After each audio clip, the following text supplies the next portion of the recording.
areas for sure. Coming up on another intersection here.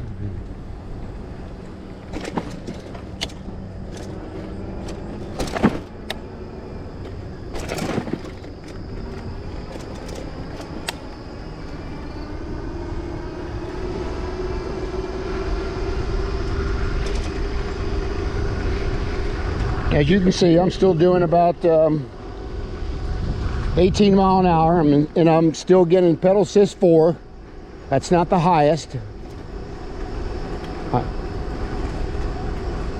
And again, I'm down to about 82% on my battery, so I'm in 9 miles now, so that's pretty good. I will change the battery out once I get to my halfway point. I'll probably be down to about 30%, maybe 40% on the battery time I get to my halfway point, and then I will switch the battery out. And you can buy the batteries either on Amazon or Alibaba. They almost all these batteries, by the way, are made in China. So with all the shipping and everything, it may take you 3 to 4 weeks to get a battery in. But I feel much more comfortable having an additional battery.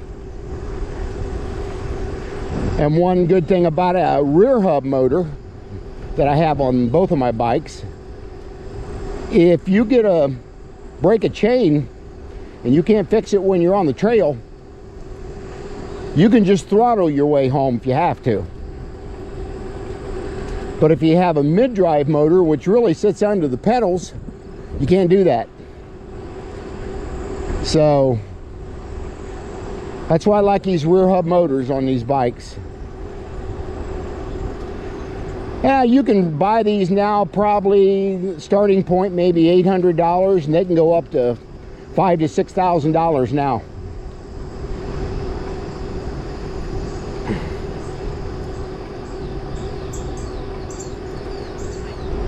You get up into the higher point prices on these bikes, higher price points. Some of them can start at $3,200, like a Trek or something like that.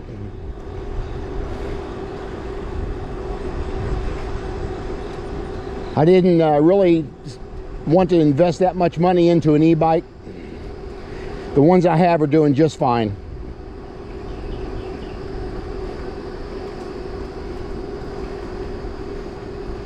I've had a couple flat tires along the way over the last couple years. I had new tubes put on at a bike shop. In my first ride, I got a flat tire and took it back to them, and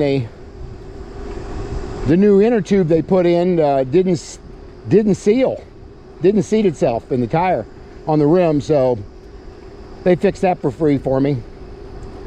I'm trying to learn as much as I can about these bikes and fix them on my own, because unfortunately when you buy one of these bikes online, there's usually no support local to work on these.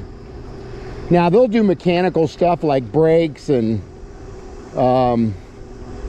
chains and things like that,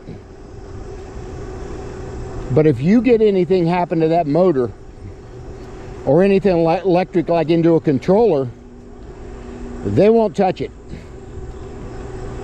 So you can find a couple bike shops that will work on some things, like for instance in these hub motors, Bafang is one of the most popular hub motors out there, and that's what this one has on this bike, and so does my other bike. And I found a local bike shop here that will work on them if it's a Bafang motor. So I hope I never have to use them, but you know, if something happens to something electronic, I can at least take my bike there.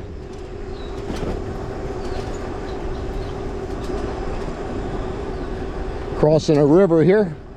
Down through here is where I taped a couple deer yesterday. They were along the trail here on the right. Morning. You got the river down here on the left, and can't see it from here, but it's beyond those trees. And right through here somewhere is where I seen them deer.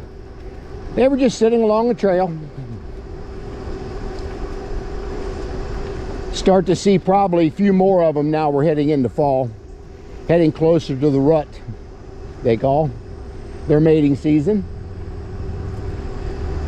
But getting out like this and seeing nature is just gorgeous. I get out in the spring and see the flowers when they're first starting to bloom, and I mean, it's breathtaking. I've seen, like I say, squirrels, possums, rabbits, you name it, I've pretty much seen it on the bike trail.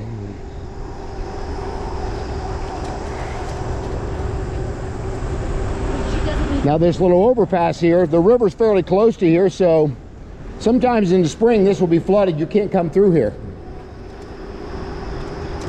I mean, you could walk through it, you're going to be knee deep in water, but that's the only place that I know on the trail that can flood. Now of course the river's on the left over here, and it overflows its banks, obviously.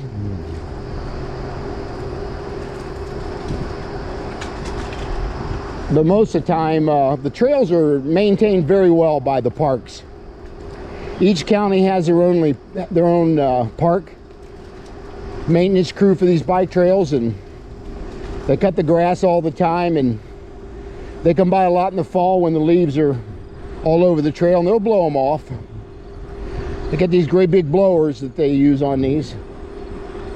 And another interesting thing, when you're riding these trails, you'll see those great big lawnmowers cutting on the side, and as you're coming up on them to pass them, they will stop and shut their blades off to the mowers. I really appreciate that, and I'm sure they do it for safety reasons for them and us.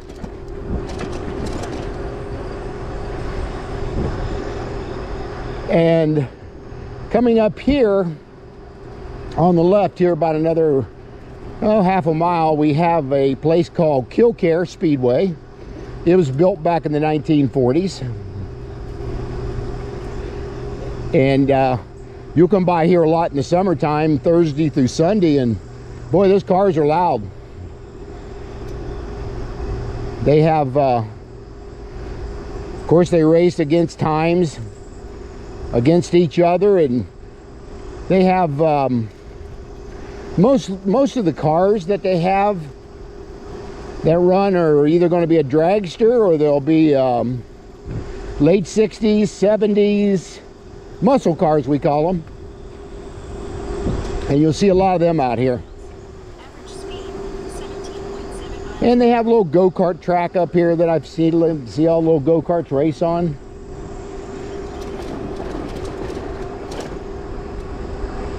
And they also have a dirt track up here that they race those cars on. So if you like drag racing and you live in the Dayton area, this is the place to be. It was one of those things I had on my bucket list after I rode the bike trail all the time. I wanted to come here and watch those cars race, so my son and I come over here and watched some racing one day. It's pretty loud. You almost need ear protection when you're sitting by them tracks. As you can see here, the footprint of the speedway. Here's your little go-kart track they have right there. But these cars will be lined all the way up down through here, just getting ready to go into stage.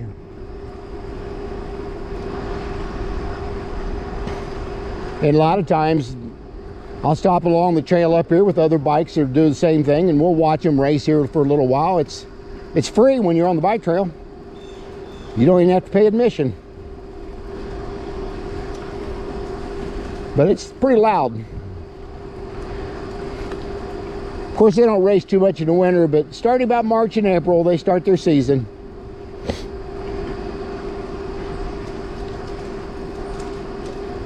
Once I get to this road up here, I'll be to my 12-mile marker. So we only got about 3 miles to go once I get up here. And right now I'm down to about 74% of my battery, which is about average for almost 12 miles.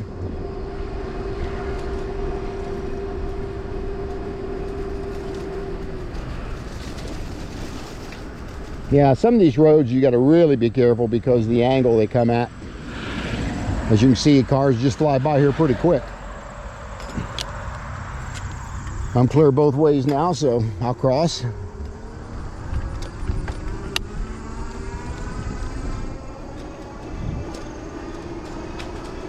Sometimes I'll see deer just running along these fences on the inside close to the trail.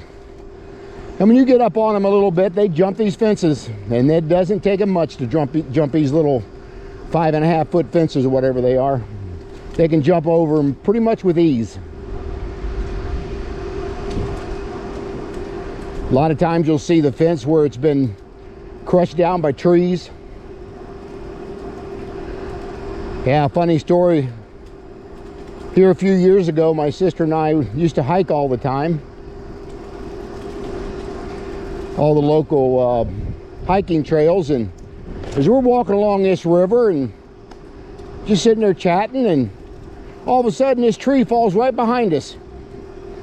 I mean, just fell to the ground, and I bet you it was no more than 6 or 7 feet after we passed under that tree that that tree fell. So timing was essential there.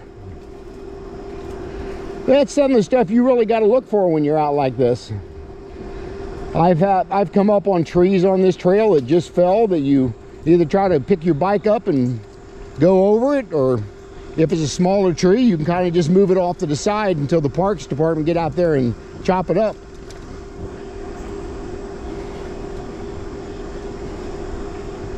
So there are a few obstacles you got to look for as you're coming through here. This area of the trail, we don't see a lot of traffic on. It's pretty wide open.